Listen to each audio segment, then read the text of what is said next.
Rumah tangga Nabawi. Uraian tentang rumah tangga Nabawi ini dipaparkan menurut masing-masing dari istri-istri beliau. 1. Khadijah binti Khuwailid. Rumah tangga Nabawi yang dibangun di Mekah sebelum hijrah bersama Khadijah binti Khuwailid. Beliau menikah dengan Khadijah pada usia 25 tahun, sedangkan Khadijah sendiri berumur 40 tahun. Khadijah adalah wanita pertama yang dinikahi beliau. Selama membina rumah tangga dengan Khadijah, beliau tidak menikah dengan wanita lain. Dari Khadijah inilah beliau mendapatkan putra dan putri. Tak seorang pun dari putra beliau yang hidup, adapun putri-putri beliau dari Khadijah adalah Zainab, Ruqayyah, Ummu Kulsum, dan Fatimah. Zainab dinikahi anak bibinya, Abul As bin Ar-Rabi, sebelum hijrah. Sedangkan Ruqayyah dan Ummu Kulsum dinikahi Utsman bin Affan tidak secara bersamaan. Sedangkan Fatimah dinikahi Ali bin Abu Thalib pada waktu antara Perang Badar dan Uhud. Dari pernikahan Fatimah dan Ali ini lahir Hasan, Husain, Zainab, dan Ummu Kulsum. Sebagaimana yang sudah diketahui, Nabi SAW berbeda dengan umatnya, dengan diperbolehkan bagi beliau untuk menikahi wanita lebih dari 4 orang. Banyak tujuan dari pernikahan beliau ini. Wanita yang pernah terikat perkawinan dengan beliau ada 13 orang. 9 orang meninggal dunia sepeninggal beliau. 2 orang meninggal dunia saat beliau masih hidup, yaitu Khadijah dan Zainab binti Huzaimah, ibu para fakir miskin, dan 2 istri yang belum pernah dijamah Rasulullah SAW. 2. Saudah binti Zam'ah. Rasulullah SAW menikahinya pada bulan Syawal tahun ke-10 dari nubuah, tepatnya beberapa hari setelah Khadijah meninggal dunia. Sebelumnya, Saudah menikah dengan sepupunya sendiri yang bernama As-Sakran bin Amru yang kemudian meninggal dunia. 3. Aisyah binti Abu Bakar As-Siddiq. Rasulullah SAW menikahinya pada bulan Syawal tahun ke-11 dari nubuah, selang setahun setelah menikahi Saudah atau 2 tahun 5 bulan sebelum hijrah. Beliau menikahinya saat dia masih berusia 6 tahun, lalu hidup bersama beliau pada bulan Syawal 7 bulan setelah hijrah ke Madinah, yang saat itu umurnya 9 tahun. Aisyah adalah seorang gadis dan beliau tidak menikahi gadis kecuali Aisyah. Dia termasuk orang yang amat dicintai Rasulullah SAW dan merupakan wanita yang paling banyak ilmunya di tengah umat. 4. Hafsah bin Umar bin Al-Khattab. Dia ditinggal mati suaminya, Hunais bin Huzafah As-Sahmi, pada waktu antara Perang Badar dan Uhud, lalu dinikahi Rasulullah SAW pada tahun 3 Hijriah. 5. Zainab binti Huzaimah. Dia berasal dari Bani Hilal bin Amir bin Sa'ah yang dijuluki Ummul Masakin atau ibunda orang-orang miskin, karena kasih sayang dan kemurahan hatinya terhadap mereka. Sebelum itu dia adalah istri Abdullah bin Jasi yang mati syahid pada Perang Uhud, lalu dinikahi Rasulullah SAW pada tahun 4 Hijriah. Namun dia meninggal dunia 2 atau 3 bulan setelah pernikahan ini. 6. Ummu Salamah Hindun binti Abu Umayyah. Sebelumnya dia adalah istri Abu Salamah yang meninggal dunia pada bulan Jumdat Saniyah tahun 4 Hijriah. Lalu dinikahi Rasulullah SAW pada bulan Syawal pada tahun yang sama. 7. Zainab binti Jahsy bin Rayab. Dia berasal dari Bani Asad bin Huzaimah dan putri bibi Rasulullah SAW sendiri. Sebelumnya dia adalah istri Zaid binti Haritsah yang dianggap sebagai putra beliau sendiri. Zaid menceraikannya, lalu Allah menurunkan ayat Al-Quran yang tertuju langsung kepada diri beliau. Maka tatkala Zaid telah mengakhiri keperluan terhadap istrinya atau menceraikannya, kami kawinkan kamu dengan dia. surat Al-Ahzab ayat 37. Ada juga beberapa ayat dari surat Al-Ahzab lainnya yang menjelaskan masalah anak angkat yang akan kami sampaikan setelah ini. Beliau menikahinya pada bulan Sya'ban 6 Hijriah. 8. Juwairiyah binti Al-Haris. Bapaknya adalah pemimpin Bani Mustalik dari Khuza'ah. Tadinya Juwairiyah ada di antara para tawanan Bani Mustalik yang kemudian menjadi bagian Sabit bin Qais bin Syammas. Lalu Rasulullah menebus dirinya dan menikahinya pada bulan Sya'ban 6 Hijriah. 9. Ummu Habibah Ramlah binti Abu Sufyan. Sebelumnya dia adalah istri Ubaidillah bin Jahsi. Bersama suaminya dia hijrah ke Habasyah, namun di sana Ubaidillah murtad dan masuk agama Nasrani dan juga meninggal di sana. Sekalipun suami murtad, Ummu Habibah tetap teguh dalam Islam. Tatkala Rasulullah SAW mengutus Amir bin Umayyah Ad-Damri untuk menyerahkan surat beliau kepada Raja Najasyi pada bulan Muharram 7 Hijriah, beliau juga menyampaikan lamaran kepadanya. 10. Safiyah binti Huyai bin Akhtab. Dia berasal dari Bani Israel yang sebelumnya dia salah seorang dari tawanan Khaybar. Lalu Rasulullah SAW memilihnya untuk diri beliau sendiri, membebaskannya dan menikahinya setelah penaklukan Khaybar pada tahun 7 Hijriah. 11. Maimunah binti Al-Haris. Dia adalah saudari Ummul Fadl Lubabah binti Al-Haris.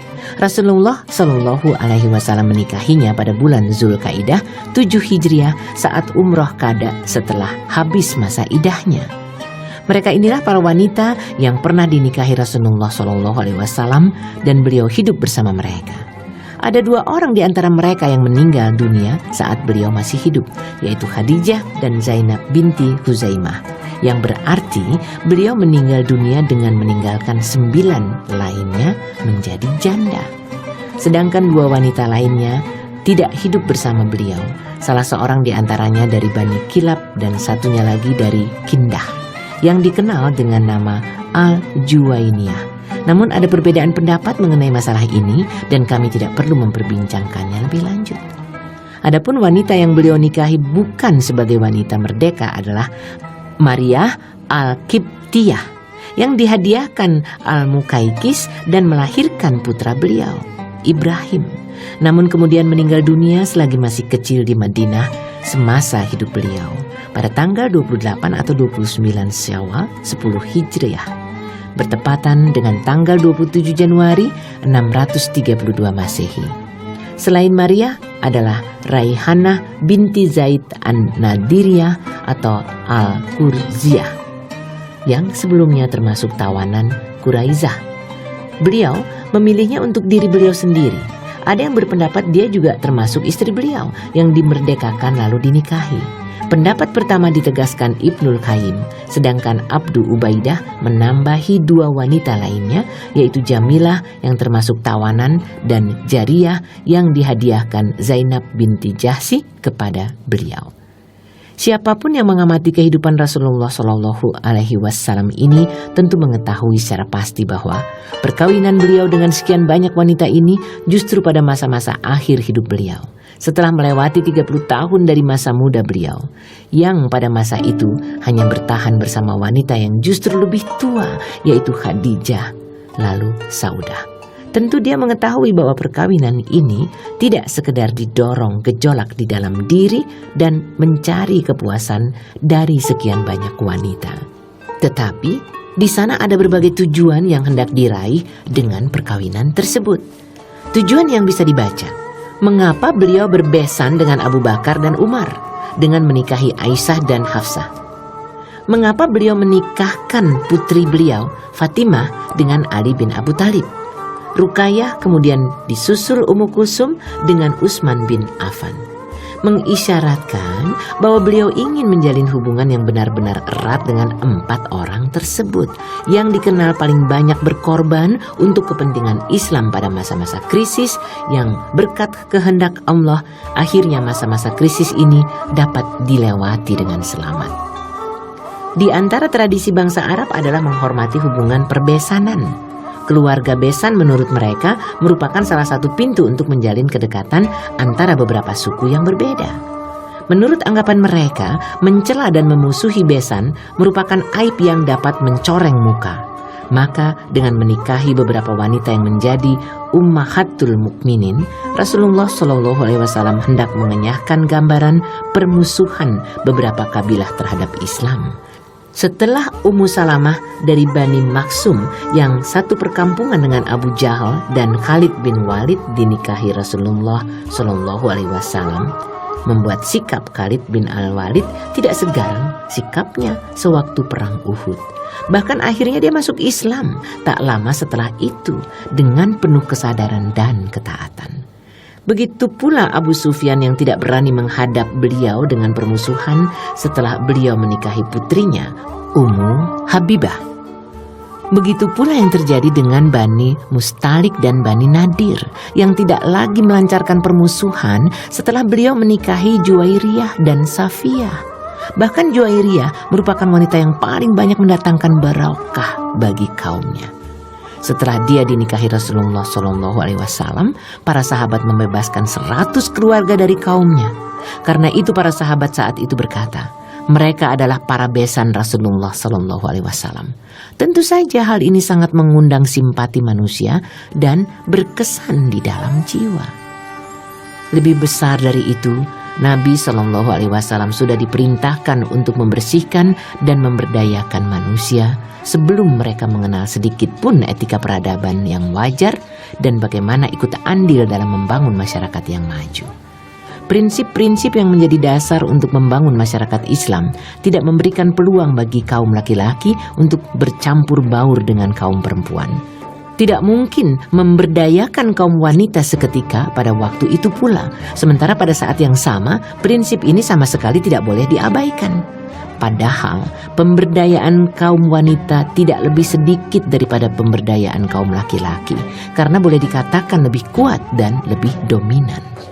Maka tidak ada pilihan lagi bagi Rasulullah SAW kecuali memilih beberapa wanita dengan usia yang berbeda-beda dengan kelebihannya masing-masing guna mewujudkan tujuan ini. Dengan begitu, beliau bisa membersihkan diri mereka, mendidik, mengajarkan syariat dan hukum-hukum, serta memberdayakan mereka dengan berbagai pengetahuan Islam. Lebih jauh lagi, beliau bisa membekali mereka untuk mendidik para wanita di pedalaman yang masih badui atau yang sudah beradab, yang tua maupun yang muda, sehingga mereka sudah cukup mewakili dakwah terhadap seluruh kaum wanita. Para ummahatul mukminin mempunyai keutamaan yang amat besar dalam mengajarkan berbagai kondisi kehidupan rumah tangga kepada manusia, terutama mereka yang mewakili umur yang relatif panjang seperti Aisyah. Dia meriwayatkan sekian banyak perbuatan dan ucapan beliau. Kemudian di sana ada suatu pernikahan yang dimaksudkan untuk menghapus tradisi jahiliyah yang terlanjur mengakar, yaitu tentang anak angkat. Menurut kepercayaan bangsa Arab jahiliyah, bagi bapak angkat berlaku seluruh hak dan hal-hal yang diharamkan seperti bagi anak kandungnya sendiri. Kepercayaan ini sudah mengakar kuat di dalam hati mereka dan tidak bisa dihapus begitu saja. Tetapi kepercayaan ini bertentangan dengan prinsip yang telah ditetapkan Islam dalam masalah pernikahan, cerai, warisan, dan lain-lain. Kepercayaan mereka ini ternyata lebih banyak mendatangkan kerusakan dan hal-hal yang negatif yang kemudian dihapus oleh Islam dan tidak berlaku lagi di tengah masyarakat. Untuk mengenyahkan kepercayaan ini, Allah memerintahkan Rasulullah SAW untuk menikahi putri bibi beliau, Zainab binti Jahsy, yang sebelumnya menjadi istri Zaid. Karena tidak ada kecocokan antara Zaid dan Zainab, maka Zaid ada niat untuk menceraikannya. Peristiwa ini terjadi pada saat berbagai golongan sudah menunjukkan ketundukannya kepada Rasulullah SAW dan kaum muslimin. Sebenarnya beliau khawatir terhadap makar orang-orang munafik, musyrik dan Yahudi yang bisa menimbulkan dampak kurang baik terhadap jiwa orang-orang muslim yang lemah.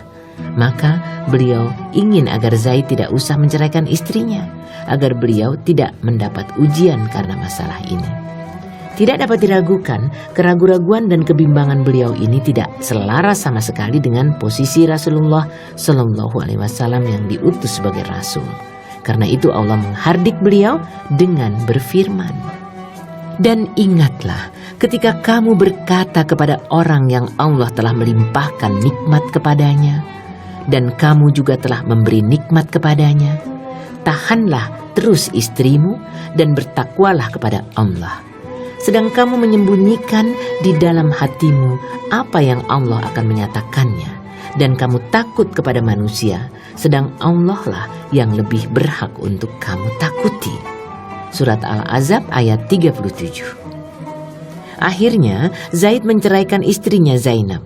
Lalu Rasulullah Shallallahu Alaihi Wasallam menikahinya pada saat terjadi pengepungan terhadap Bani Quraizah setelah habis masa idahnya. Allah mewajibkan pernikahan ini dan tidak memberikan kepada beliau untuk menentukan pilihan. Bahkan Allah sendiri yang mengatur pernikahan ini dengan berfirman, "Maka tatkala Zaid telah mengakhiri keperluan terhadap istrinya atau menceraikannya, kami kawinkan kamu dengan dia, supaya tidak ada keberatan bagi orang mukmin untuk mengawini istri-istri anak-anak angkat mereka, apabila anak-anak angkat itu telah menyelesaikan keperluannya dari istrinya." Surat Al-Ahzab ayat 37. Hal ini dimaksudkan agar penghapusan aturan yang berlaku sebelumnya tidak hanya dengan ucapan belaka, tetapi juga dengan perbuatan nyata. Panggillah mereka, anak-anak angkat itu, dengan memakai nama bapak-bapak mereka. Itulah yang lebih adil pada sisi Allah. Surat Al-Ahzab ayat 5. Muhammad itu sekali-kali bukanlah bapak dari seorang laki-laki di antara kamu, tetapi dia adalah Rasulullah dan penutup nabi-nabi. Surat Al-Ahzab ayat 40. Berapa banyak tradisi yang sudah terlanjur berlaku dan mengakar, tidak bisa dihapus begitu saja hanya dengan ucapan, tetapi harus juga dibarengi dengan tindakan nyata orang yang mengajak kepada perubahan itu. Hal ini tampak jelas dalam tindakan kaum muslimin saat di Hudaybiyah.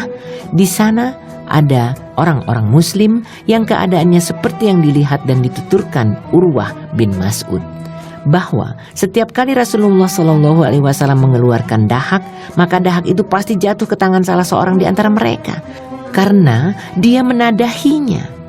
Dia juga melihat bagaimana mereka saling berebut sisa air wudhu beliau, hingga hampir saja mereka bertengkar. Mereka adalah orang-orang yang berlomba-lomba untuk berbaiat, menyatakan kesiapannya untuk mati atau tidak lari. Di tengah-tengah mereka bahkan ada Abu Bakar dan Umar. Tetapi tatkala beliau memerintahkan agar para sahabat ini bangkit menyembelih kurban, tak seorang pun di antara mereka yang mau melaksanakan perintah beliau. Tanpa berbicara dengan seorang pun di antara mereka, beliau bertindak sendiri. Melihat beliau menyembelih kurban, mereka langsung bangkit dan menyembelih kurban mereka. Dengan peristiwa ini tampak jelas perbedaan antara pengaruh tindakan dengan perkataan untuk menghapus sebuah tatanan yang sudah mapan sekalipun. Orang-orang munafik menyebarkan isu dan desas-desus yang macam-macam berkaitan dengan pernikahan ini, dan seperti perkiraan semula, mereka menimbulkan pengaruh yang tidak baik terhadap jiwa orang-orang muslim yang lemah. Terlebih lagi, Zainab adalah istri beliau yang kelima. Sementara orang-orang muslim tidak diperkenankan menikah lebih dari 4 orang. Dan Zaid sendiri sudah dianggap seperti anak sendiri bagi Rasulullah Shallallahu Alaihi Wasallam. Padahal menikahi janda anak sendiri dianggap perbuatan keji. Maka di dalam surat Al-Ahzab Allah menurunkan 2 topik sekaligus yang tuntas. Dengan begitu, para sahabat menjadi tahu bahwa anak angkat tidak mempunyai pengaruh khusus dalam Islam. Dan Allah memberi keluasan bagi beliau untuk menikahi beberapa orang wanita yang tidak diperkenankan bagi orang lain karena beberapa tujuan tertentu. Kehidupan rumah tangga yang dijalani Rasulullah Shallallahu Alaihi Wasallam bersama Ummahatul Mukminin mencerminkan kehidupan yang terhormat, mapan, dan harmonis. Derajat mereka setingkat lebih tinggi dalam hal kemuliaan, kepuasan, kesabaran, tawadu, pengabdian, dan kewajiban memenuhi hak-hak suami. Padahal hidup beliau tak lekang dari keprihatinan yang tak akan sanggup dijalani manusia. Anas pernah berkata, "Aku tidak pernah mengetahui Rasulullah SAW melihat adonan roti yang lebar lagi tipis hingga saat meninggal dunia. Dan tidak pula beliau melihat hidangan daging domba sama sekali." Aisyah berkata, "Kami benar-benar pernah melihat 3 kali kemunculan hilal selama 2 bulan. Namun tidak pernah kunyalakan tungku api di rumah Rasulullah SAW." Lalu Urwah bertanya kepada Aisyah, "Kalau begitu, apa yang membuat kalian bertahan hidup?" Aisyah menjawab, 2 hal, korma dan air. Pengabaran lain yang menggambarkan keadaan rumah tangga beliau seperti ini cukup banyak. Sekalipun dalam keadaan yang serba kekurangan dan memprihatinkan seperti ini, istri-istri beliau tidak pernah mencaci dan mengumpat, kecuali sekali saja, sebagai tuntutan yang layak bagi manusia biasa dan sekaligus sebagai sebab turunnya hukum syariat. Lalu Allah menurunkan ayat yang memberikan pilihan kepada mereka. "Hai Nabi, katakanlah kepada istri-istrimu, jika kamu sekalian mengingini kehidupan dunia dan perhiasannya, maka marilah supaya kuberikan kepadamu mut'ah dan aku ceraikan kamu dengan cara yang baik.